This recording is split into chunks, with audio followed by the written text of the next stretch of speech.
Hi everyone, Petrik here. So for today's video, this is of course about all the books that I want to read in the month of November. So we are really nearing the end of the year now. So you can kind of count this video as kind of like all the books that I want to read before the end of the year. And trust me, there are still so many books that I want to read before the end of the year, but I know that it is impossible for me to read all of them. It is impossible. I just have to accept that it is impossible for me to read all the books that I want before the end of the year. It is not possible, especially because, as some of you might know, that I am struggling a bit with reading a lot of epic fantasy books this year. A lot of them did not click with me as much as I hoped. And also this is definitely the busiest year of my Booktube career. Yeah, I have never been this busy ever since I started my Booktube channel, and I haven't even finished reading 50 books by now, which is very, very rare. Usually by this time of the year, I already finished about 50 books. But anyway, with that in mind, I think there's something to remember about all the books that I want to read in the month of November. These are just my plan. My reading mood is very fluctuative right now, so it all depends on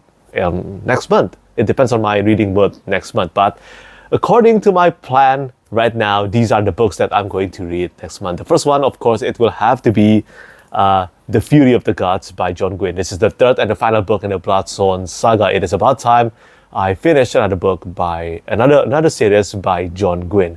And usually when it comes to reading John Gwynne's books, his final book in the series is always my favorite, whether it's Rat or A Time of Courage, and of course this time it is The Fury of the Gods, the conclusion to the Bloodstone saga. And if you want to know, if you want to see my interview with John Gwynne, I have posted my conversation with John Gwynne on my YouTube channel, and you can check that out. It is very spoiler-free, and you can, even if you haven't read the Bloodstone saga yet, you can watch that video. But this is a huge priority for me in the month of November. And other than this one, I have another priority, and it is a standalone novel. I have been lacking a lot in reading standalone novels, especially considering that I actually have a lot of priority standalone novels that I want to read in the year 2024. But I have to choose only one, and according to my patrons a few months ago, it is this one, and I agree with them. This is a huge priority of mine, and it is The Spirit Cuts Through Water by Jimenez. I have read only The Vanished Birds, and I absolutely love The Vanished Birds. If you haven't read The Vanished Birds yet, please give it a try. And I heard from so many people that The Spirit Cuts Through Water, even though it is bizarre, it is unconventional, it is even better compared to The Vanished Birds. And I think that is so impressive because The Vanished Birds is already in my list of favorite books. So I am so looking forward to reading The Spirit Cuts Through Water. And I want to say thank you so much to Evie for sending me a copy of The Vanished Birds and also The Spirit Cuts Through Water. It means a lot to me, and I will try my best to get around to this one in the month of November. And other than this one, well, I still have another advancing copy that I hopefully can read in the month of November. It is The Radiant King by David Dalglish. This is the newest book by David Dalglish, and I have read a few early chapters of the novel.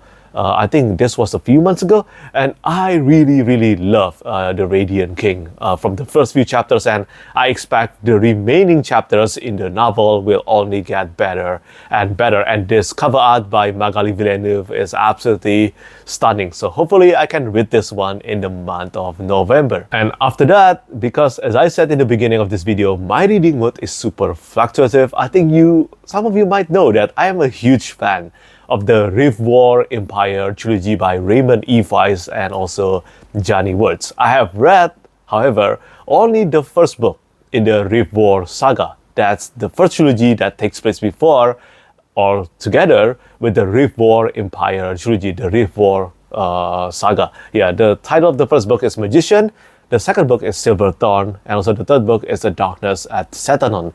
So right now, somehow, because I have read and really love the Rift War Empire trilogy, and I want to do a second read of the Rift War Empire, but this time I think it's better for me to actually finish the first trilogy in the Rift War cycle first, and that is to finish Magician, Silverthorn, and also A Darkness at Setanon. I have finished only reading The Magician, and I think it is time for me to do a second read of Magician and continue with at least the first trilogy in the Rift War cycle and then dive into Rift War Empire again. And hopefully that will enhance my reading experience. So, well, this is just a long way of me saying that I want to do a second read of Magician in the month of November. But if my reading mood change, maybe I will not end up reading this one. So again, it all depends on my reading mood next month. After that, I want to read Into the Narrow Dark by Tad Williams. This is the third novel, the third main novel in the Last King of Ostenart. I have enjoyed my time in the Ostenart saga very much. So I think it is time for me to read Into the Narrow Dark, the third novel in the series. And after that, hopefully in the month of December, I can read the last book in the Last King of Ostenart and probably chronologically the conclusion and ending to the Ostenart saga, The Navigator's Children. And finally, the last one that I want to read in the month of November. And this comes with a huge caveat and also sadness, because I do not think I will be able to do a reread of the entire Stormlight Archive before Gwynne and Truth. Before the release of Gwynne and Truth. It is utterly impossible. I haven't even started reading, I haven't even started my reread of The Way of Kings, and it is almost November. It is practically November now. So yeah, there is no way I will be able to reread The Way of Kings, Words of Radiance, Oathbringer, together with Age Dancer, Dawnshard.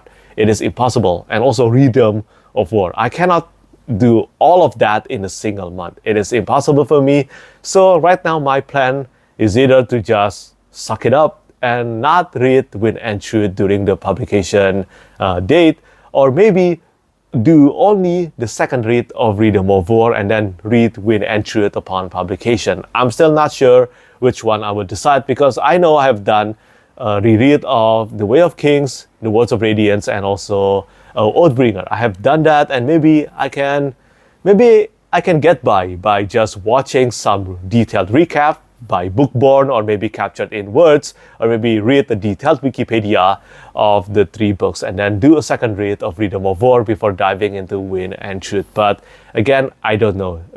I'm sorry about this, but I just don't know. I just don't know accurately the books that I will read in the month of November. But there is a really huge chance it is all of these books that I just mentioned. So yeah, that's really it. That's my November TBR. And do you feel anxious in the month of November due to the number of books that you want to read before the end of the year? Because I'm feeling that right now. I feel like this is the year where I definitely fell behind the number of books that I usually read, the number of priority books and series that I want to read.